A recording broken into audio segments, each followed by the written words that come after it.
नमस्कार, स्वागत है आप सभी का। मैं हूं आपके साथ कुमार कुणाल धीरज। आप देख रहे हैं मुद्दा, और आज मुद्दा में बातचीत करेंगे झूठ की कूटनीति की। बलूचिस्तान में हो रहे लगातार हमलों के बाद पाकिस्तान की शहबाज सरकार बौखला गई है। झूठा दावा करते हुए पाकिस्तान ने गुरुवार को भारत पर देश में आतंकवाद को बढ़ावा देने का आरोप लगाते हुए कहा कि बलूचिस्तान को अस्थिर करने में नई दिल्ली की संलिप्तता बहुत स्पष्ट है। विदेश कार्यालय के प्रवक्ता शफकत अली खान ने आरोप लगाया कि भारत अंतर्राष्ट्रीय स्तर पर हत्याएं करवाने का एक अभियान चला रहा है। खान ने आरोप लगाया कि पाकिस्तान में आतंकवाद को बढ़ावा देने में भारत शामिल रहा है। सिर्फ पाकिस्तान ही नहीं, बल्कि भारत सभी दक्षिण एशियाई देशों को अस्थिर करने की कोशिश कर रहा है। यह टिप्पणी बलूचिस्तान लिबरेशन आर्मी यानी बीएलए के विद्रोहियों द्वारा 11 मार्च को बलूचिस्तान के बोलन जिले में जाफर एक्सप्रेस पर कब्जा कर यात्रियों को बंधक बनाए जाने की घटना के कुछ दिन बाद आई है। पाकिस्तान ने पिछले सप्ताह भी ऐसा ही आरोप लगाया था, जिस पर नई दिल्ली की ओर से तीखी प्रतिक्रिया आई थी। भारतीय विदेश मंत्रालय के प्रवक्ता रणधीर जायसवाल ने 14 मार्च को कहा था, पूरी दुनिया जानती है कि वैश्विक आतंकवाद का केंद्र कहां है। पाकिस्तान को अपनी आंतरिक समस्याओं और असफलताओं के लिए दूसरों पर उंगली उठाने और दोष मढ़ने के बजाय अपने भीतर झांकना चाहिए। भारत ने एक बार फिर जम्मू कश्मीर को लेकर पाकिस्तान को नसीहत दी है और कहा है कि क्षेत्र में शांति और सुरक्षा के रास्ते में सबसे बड़ी रुकावट पड़ोसी देश पाकिस्तान की ओर से प्रायोजित सीमा पार आतंकवाद है। भारतीय विदेश मंत्रालय के प्रवक्ता रणधीर जायसवाल ने कहा कि पड़ोसी देश को झूठ बोलने की बजाय उसके द्वारा अवैध और जबरन कब्जाए गए भारतीय क्षेत्र को खाली कर देना चाहिए। तो क्या पाकिस्तान झूठ की कूटनीति चला रहा है? पाकिस्तान ने एक बार फिर से बेबुनियाद आरोप लगाए हैं और ऐसे आरोपों का कोई सिर पैर नहीं है, लेकिन पाकिस्तान इस तरह के आरोप लगाते रहा है।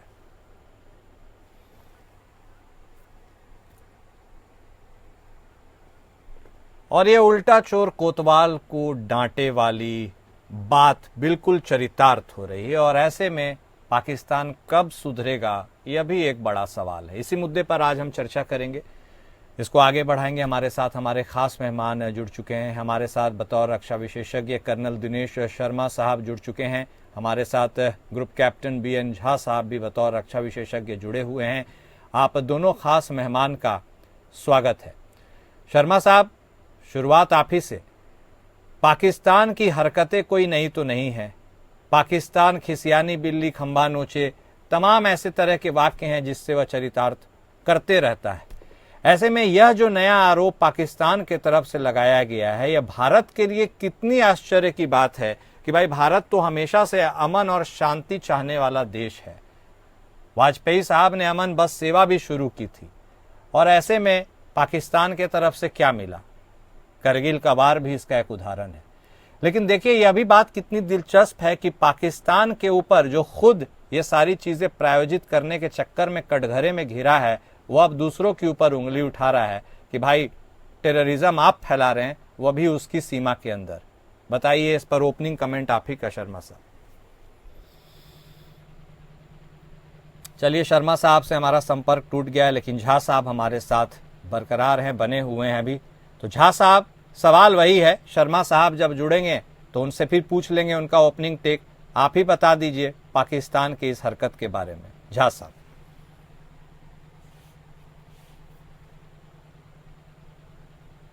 झा साहब, सुन पा रहे हैं आप हमें?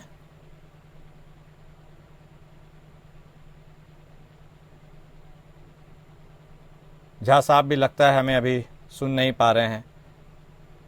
हम कोशिश करेंगे उनसे बातचीत करने की, लेकिन लगातार पाकिस्तान के बारे में हम बातचीत कर रहे हैं, और भारत ने भी पाकिस्तान के द्वारा जो आरोप लगाए हैं उसका खंडन किया और जवाब भी दिया है पुरजोर तरीके से। उन्होंने कहा है कि भारत जो अवैध तरीके से पाकिस्तान के संदर्भ में उन्होंने कहा भारत के तरफ से कि पाकिस्तान जिस तरह से अवैध कब्जा करके रखा है हमारी भूमि पर, हमारे क्षेत्र पर, सबसे पहले उसी को रिलीज करे, बाकी सारी बातें बाद में करे, बेसिर पैर के आरोप ना लगाए। और हमारे साथ शर्मा साहब एक बार फिर से जुड़ गए हैं, उनका रुख करेंगे, बातचीत करेंगे। शर्मा साहब, पाकिस्तान की यह ओछी हरकत, क्या यही उम्मीद की जा सकती है कि एक तो अपने ही क्षेत्र में वह आतंकवाद को रोकने में नाकाम रहा है, ऐसे में अब उसका श्रेय भी वह भारत को देने जा रहा है। भारत ने भी इसका खंडन किया है, उसे अपने हद में रहने के लिए कहा है। पाकिस्तान कब सुधरेगा, यही सबसे बड़ा सवाल है। शर्मा साहब।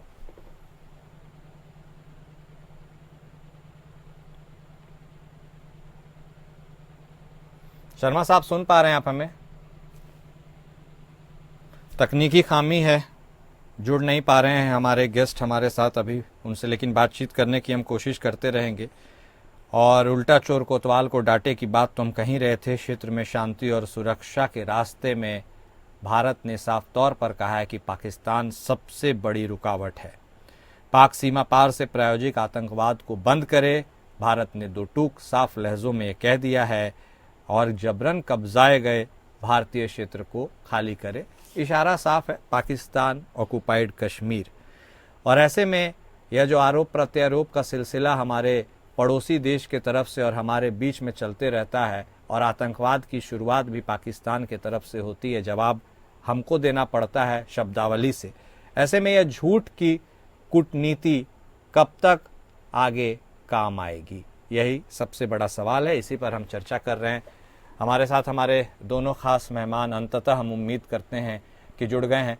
शर्मा साहब, वही सवाल मैं आपसे दोहरा रहा हूं एक बार फिर से, पहले भी पूछा था लेकिन संपर्क हो नहीं पाया था, कि पाकिस्तान अपनी ओछी हरकतों से कब बाज आएगा आखिरकार। अब बताइए, अपने ही क्षेत्र में वो आतंकवाद को थाम नहीं पा रहा है और इसका भी श्रेय वो भारत को दे रहा है। अरे भारत तो अमन के रास्ते पर चलने वाला देश है, उसको करने के लिए और कुछ नहीं है क्या जो यही करेगा। ओपनिंग कमेंट आप ही से शर्मा साहब। कुणाल जी,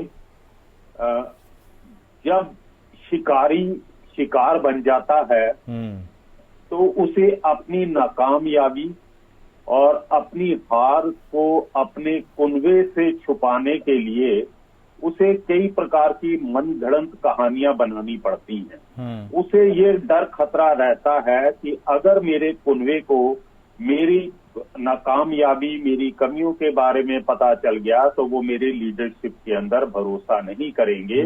तो इसलिए सबसे बेहतर काम ये है कि ये कह दो कि शिकार को भारी ताकतों से मदद मिल रही है, ताकि उसके कुनबे का ध्यान डाइवर्ट हो जाए। यही सब कुछ जो है पाकिस्तान इस समय कर रहा है, क्योंकि पाकिस्तान की सबसे बड़ी जो प्रॉब्लम है वो ये है कि पाकिस्तान आर्मी अगर कोई भी आदमी सर उठाने की कोशिश करता है तो उसको ये मिलिटरीली जो है दबा देते हैं। लेकिन कुणाल जी, आज के टाइम के अंदर ऐसा चलता नहीं है। आप हर घटना के लिए जो है भारत को ब्लेम करेंगे। अभी हम बात करते हैं बलूचिस्तान की, हम अपना ध्यान केंद्र करेंगे बलूचिस्तान के ऊपर। जनाब, बलूचिस्तान के अंदर तो 1948 से जो है विद्रोह की भावना आई हुई है। 1975 के अंदर जो इनका बलोच लिबरेशन फ्रंट बना था, उस समय क्या भारत इसको सहायता कर रहा था? और दूसरा सवाल ये उठता है कि भारत क्यों मदद करेगा? एक मिनट के लिए मान लेते हैं, अरे भारत क्या बलूचों को ट्रेनिंग देगा? अरे भाई, they are highly train, they are highly motivated, और उनको जो है जो वेपन और असला मिल रहा है वो टीटीपी और तालिबान के से मिल रहा है, जो अफगानिस्तान में 9 बिलियन के अमेरिकन वेपन पड़े हुए हैं। और धीरे धीरे अगर अच्छा, और एक चीज है कि पिछले एक हफ्ते के अंदर तकरीबन 57 अटैक हो चुके हैं जो बलोच टीटीपी ने पाकिस्तान की सिक्योरिटी एस्टेब्लिशमेंट के ऊपर किए। अरे हम वहां जाके क्या 58 अटैक करवाएंगे? तो ये सरासर गलत है, बिकॉज द बेसिक प्रॉब्लम जो है आज की तारीख के अंदर नहीं, ये जब से 1947 से ये पाकिस्तान एक्सिस्टेंस में आया, उस समय भी जो है वहां पे बलूच, पश्तून, सिंध, सराइकी, पंजाबी रहा करते थे, जो मुद्दतों से उस इलाके के अंदर रहा करते थे। हर एक कबीला या हर एक कम्युनिटी के अपने सांस्कृतिक धाराएं थी, अपनी बातचीत थी, अपना रहन सहन का ढंग हुआ। लेकिन पाकिस्तान की स्टेट ने क्या किया, इस्लाम के नाम के ऊपर जो है स्टेट बनाई, लेकिन उन्होंने एक बार भी एफर्ट नहीं किया कि ये जो अलग अलग विभिन्न प्रकार की जातियां वहां पर रह रही हैं उनको एक लीवरेज किया जाए। इन्होंने इस्लाम के नाम पे स्टेट बनाया और हर एक चीज को जो है सेंट्रलाइज किया, किसी की प्रॉब्लम को सुना नहीं, और अगर किसी ने अपनी कोई प्रॉब्लम को खड़ा किया या सामने प्रकट किया गया तो उसे मिलिटरीली जो है उसके ऊपर जो है प्रेशर डाला गया और उनको खत्म कर दिया गया। आप देखिए कि बलूचिस्तान से आज की तारीख के अंदर 15 MNA आते हैं, पार्लियामेंट के अंदर 15 MNA आते हैं। इस्लामाबाद के अंदर जो सरकार बनती है इनकी तो कोई आवाज भी नहीं सुनता है। ठीक कह रहे हैं इनकी कोई 15, आप कुणाल जी मुझे बताइए कि 15 जो मेंबर ऑफ नेशनल असेंबली है उनकी क्या आवाज को सुनेगा। और वैसे ही जब उनके प्रति आपके दिलो दिमाग के अंदर एक घृणा का बनी हुई है तो आप तो उनको वैसे ही नहीं बोलने देंगे। फिर आपने जो एक व्यक्ति था बलूच, सबसे आदरणीय और बहुत ही इंपॉर्टेंट लीडर था अकबर बुगटी। अकबर बुगटी ने कभी भी अलग होने के बारे में, बलूचिस्तान को अलग होने के बारे में बातचीत नहीं की थी। वो हमेशा पाकिस्तान के समर्थन में बात करता था। 2007 के अंदर मुशर्रफ ने जो है उसका भी असैसिनेशन करा दिया। और अब जो है आज की तारीख के अंदर, नहीं ठीक कह रहे हैं आप, बलूचिस्तान का फैक्टर तो ऐसा फैक्टर है कि उसके बारे में पाकिस्तान भी जानता है। भाई जितने खनिज हैं, दोहन शोषण जितना करना है, एक्सट्रैक्शन करना है, वो बलूचिस्तान से करता है और उसकी आवाज भी नहीं सुनता है, उसको साइडलाइन करके रख देता है। ठीक कह रहे हैं आप। झा साहब भी हमारे साथ जुड़े हुए हैं। झा साहब देखिए, ये क्या इंटरेस्टिंग है, इसको इंटरेस्टिंग भी कहे या ना कहे, ये तो ऐसा लगता है जैसे लगता है उल्टा चोर कोतवाल को डांटे वाली बात हो गया। सब आप कुछ करें और दोष देने के समय दूसरे के पाले में आप गेंद डाल दे, ऐसी कोई नई हरकत नहीं है, लेकिन ओछी हरकत तो करते ही रहा है पाकिस्तान। ऐसे में अब इस तरह के जो शिफ्टिंग करने का आरोप है, इल्जाम को शिफ्ट कर दिए भाई, उधर कर दिए, तो भारत भी रिटेलिएट करता है। उसने जवाब दिया कि आप जो करते आ रहे हैं, जब वैध कब्जा किया है आपने, पॉक की ओर ही इशारा था, उसको तो रिलीज करिए। हम तो जो करते हैं वो हम कर रहे हैं, सदियों से कर रहे हैं, अमन शांति का पैगाम कर रहे हैं। संयुक्त राष्ट्र में भी हम ही आवाज लगाते थे, उस समय थोड़ी ना वो सुनता था। इस पर आपका भी ओपनिंग टेक सर। देखिए कुणाल जी, दो अलग अलग चीजें हैं। एक तो टेररिज्म खुद करना, टेररिस्ट को खुद पालना, दर्जनों जो तंजीम से टेररिस्ट का उसको खुद अपने यहाँ पे पैदा करना, और टेररिज्म का जो दोष है वो भारत की तरफ मरना, ये एक चीज है जो कि नई नहीं है, बहुत पाकिस्तान काफी दिनों से कर रहा है। यहाँ तक कि आपको याद होगा कि जो बम्बई का जो 26/11 हुआ था उसमें भी जो पाकिस्तान कोशिश कर रहा था कि वो ये कहने की कोशिश कर रहा था जो वहाँ पे मारे गए हैं जो लोग, या जो अपने हाथ में कुछ बांध के वहाँ पे टेररिज्म कर रहे हैं, वो भारत के हैं। ये पाकिस्तान की नई नीति नहीं है, वो बहुत पुरानी नीति है। और इसको काफी जबरदस्त तरह से कम मौजूदा सरकार के विदेश मंत्रालय के जो प्रवक्ता जो यूएन में है उन्होंने कहा था, और उन्होंने पाकिस्तान को बिल्कुल सही नाम दिया था कि ये पाकिस्तान नहीं, ये टेररिस्तान इसका नाम पड़ना चाहिए। वो अलग चीज है, पाकिस्तान वो कोशिश करता रहेगा। पाकिस्तान में एक और चीज आज के दिन में बड़ी रियलिटी है कि वहाँ पे दो मेन तबके हैं। एक तो जो रोटी के लिए जद्दोजहद में मर जाते हैं और रोटी नहीं मिलती है, दूसरी जो कि करप्ट हैं, जो जिहादी स्वरूप के हैं, और जो कहीं न कहीं इन्हीं फिराकों में रहते हैं कि कहाँ कहाँ जिहाद फैलाया जाए, जो कि ISIS को कंट्रोल करता है। तो आज के दिन में आप ये चीज मान के चलिए कि जो इमरान खान ने प्रेसिडेंट ट्रंप के पहले टर्म में जो उनके ऑफिस में कहा था कि हमारे यहाँ पे 43 जिहादी ऑर्गेनाइजेशन हैं, और उसके लगभग 35 से लेके 50,000 के आसपास में जिहादी हैं, ये उन्होंने अपने मुंह से कहा था। तो उसको हम लोग लेके चलते हैं, और प्रत्यक्ष को प्रमाण की जरूरत नहीं पड़ती है, ये सारे प्रत्यक्ष वहां पे हैं। ये सारे जिहादी यहाँ अफगानिस्तान में लड़ रहे थे। आज के दिन में पूरे विश्व में जहाँ कहीं भी जिहादी घटना होती है उसका तार सीधे आके पाकिस्तान से जुड़ता है, चाहे जिस भी तरह से हो। आप हिजबुल मुजाहिदीन ले लीजिए, लश्कर तौयबा, जैसे मोहम्मद, हरकतुल जिहाद, हरकतुल मुजाहिदीन, अल बद्र, अल बर्क, अल फरान, अल जिहाद, अल फोर्स, आप नाम लेते चलिए। आईसिस के इखवान ग्रुप का वहां पे है, लिस्ट लंबी है। हाँ। और इस तरह से जो आप कम से कम 3 दर्जन 4 दर्जन जो है वो जिहादी ग्रुप का नाम ले लीजिए, ये सारे पाकिस्तान में है। पाकिस्तान ही विश्व का एक अकेला ऐसा मुल्क है जहां पे कि यूएन प्रोस्क्राइब जो टेररिस्ट हैं वो 153, आज के दिन में 153 वो टेररिस्ट पाकिस्तान में हैं। पाकिस्तान कहता है कि जेल में है, और हम आप हमेशा वो डिस्कशन करते हैं कि वो कहीं और दिखे गए थे, वो कहीं वो जो पाकिस्तानी सेना है या आईएसआई उसके निरीक्षण में, उसके संरक्षण में वो इधर उधर घूम रहे हैं। तो ये जो है वो रियलिटी पाकिस्तान की है। देखिए, पाकिस्तान को जो अपनी जगह पे जो एक ठहराना होता है, वहां पे भारत कुछ पहले तो बहुत काम किया था, जैसे कि एफएटीएफ में ग्रे लिस्ट में डाला हुआ था, उनका जिना दुर्वर हो गया था, लेकिन उसके बाद फिर भारत कहीं ढीला छोड़ दिया। देखिए, टेररिस्ट को आप ढीला मत छोड़िए, ये आज के दिन की रियलिटी है कि पाकिस्तान जो है वहाँ के जो जिहादी हैं वो भारतीयों को जो वहाँ पे रहते हैं, जो हिंदू हैं या जो क्रिश्चियंस हैं, जो पार्टीशन के टाइम से वहाँ पे रहते हैं, उनके ऊपर में उनका जिनोसाइड चल रहा है, और ये वहाँ की रियलिटी है। यही चीज आज के दिन में बांग्लादेश में शुरू हुआ, जो वहाँ के जिहादी कर रहे हैं, ये वहाँ की रियलिटी है। लेकिन भारत कहीं न कहीं वो काम करने से डर रहा है। मुझे लगता नहीं कि क्यों मोदी सरकार ऐसे ठंडा क्यों पड़ रही है।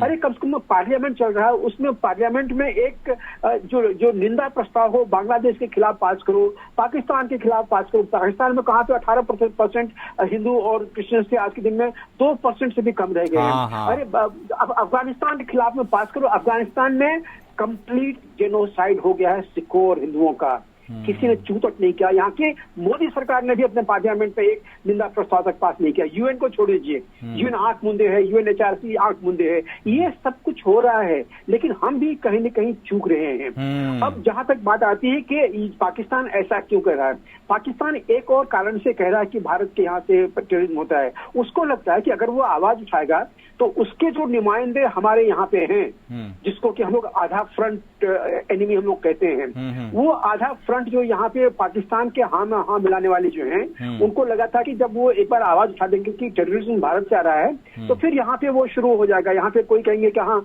यहाँ पे हिंदू भगवाधारी टेररिज्म है, यहाँ पे फलाना टेररिज्म है, वो उनके आवाज में आवाज मिला लेंगे। लेकिन अनफॉर्चुनेटली इस बार उनके आवाज में आवाज मिलाने से लोग अब यहाँ पे कतरा रहे हैं, क्योंकि उनकी बहुत खिली उड़ाई गई है यहाँ पे, क्योंकि ये वास्तविकता नहीं है। तो ये सब जो चीजें हो रही हैं, इसको आप लेके चलिए। पाकिस्तान कहेगा कि आप जो टेररिज्म है उनके यहाँ पे जो चल रहा है वो भारत द्वारा करवाए जा रहे हैं, लेकिन वहाँ के खुद के प्राइम मिनिस्टर जो हैं वो उन्होंने खुद अमेरिका में जाके कहा हुआ कि ये टेररिस्ट हमारे यहाँ के ही हैं, हमारे यहाँ कर रहे हैं। और तार जो है, नहीं आप ठीक कह रहे हैं झा साहब, नहीं आप ठीक कह रहे हैं। और शर्मा साहब, अब थोड़ा समय कम है, लेकिन आप लोग दोनों से मैं क्लोजिंग टेक भी जरूर लूंगा। शर्मा साहब ये बताइए, जिस ओर इशारा झा साहब कर रहे हैं, पाकिस्तान तो जो कर रहा है वो कर रहा है, सब जान रहा है, सब समझ रहे हैं उसको, लेकिन क्या हमें भी अपनी आवाज को पुरजोर तरीके से उठाने की जरूरत है? जो वहां के अल्पसंख्यक हैं या बांग्लादेश के अल्पसंख्यक हैं, फॉर दैट रीजन, उनके भी तो जो की इश्यूज है उनको एड्रेस करने के लिए हमें जरूरत है, पुरजोर तरीके से हमें और बात रखनी चाहिए। और क्या इसमें हम थोड़ा सा परहेज कर रहे हैं क्या?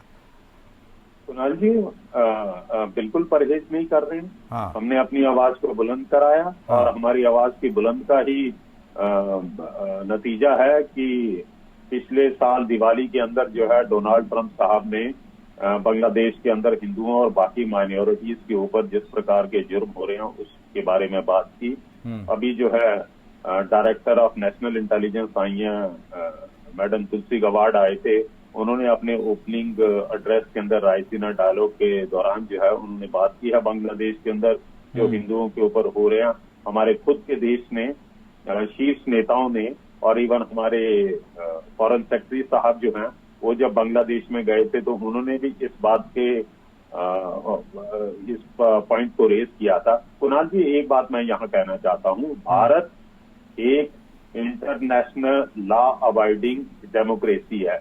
हम लोग हर जिस तरह से पाकिस्तान ओछेगिरी करता है कि हर फोरम के ऊपर कश्मीर को मसला उठाने के लिए तैयार रहता है, लेकिन हम अपनी परिपक्व समझ के मुताबिक जहां पर हमें ये पॉइंट उठाना होता है हम उठाते हैं, और इसका इम्पैक्ट भी होता है। जी कुणाल जी, ठीक है। तो जिस ओर कह रहे हैं शर्मा साहब, अब आप ही के साथ इसको क्लोज भी करेंगे, तो इज इट एनफ? क्योंकि शर्मा साहब कह रहे हैं कि हमें जहां जरूरत होती है, टाइमिंग के लिहाज से हम परफेक्ट हैं, हम वहां उस जगह पर आवाज उठाते हैं, लेकिन स्टैटिस्टिक्स के बारे में आपने भी बताया, जो संख्या घटती जा रही है पड़ोसी देशों में वहां के अल्पसंख्यकों की, वह भी चिंताजनक है। तो इज इट एनफ?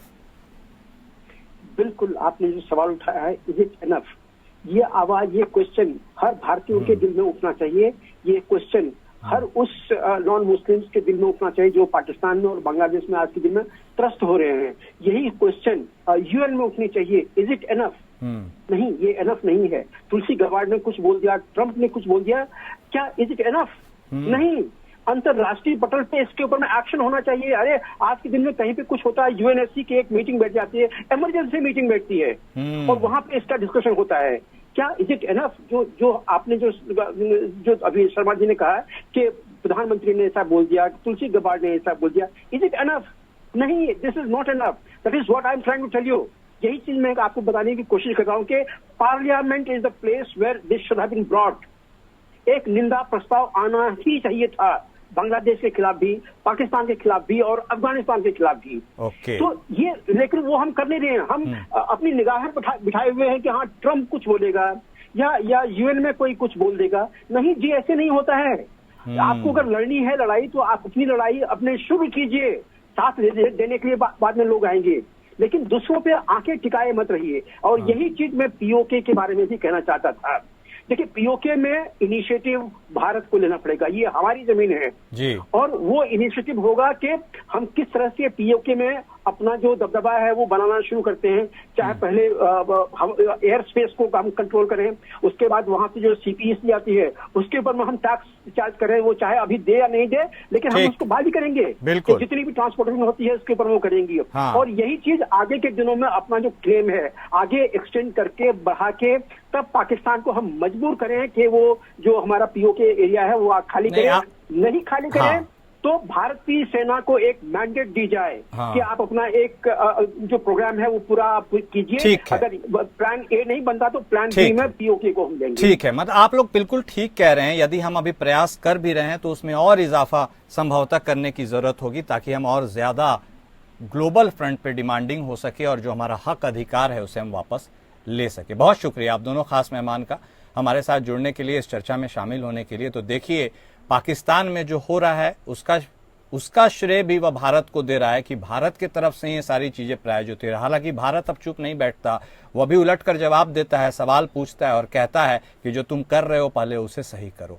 यही तो होते आया है भारत और पाकिस्तान में, और यूएनएससी हमेशा इन चीजों को देखता है, समझता है, लेकिन बोलता कम ही है। देखना दिलचस्प होगा कि इन दोनों देशों की कूटनीति आगे कैसे बढ़ती है। मुद्दा में आज बस इतना ही। नमस्कार।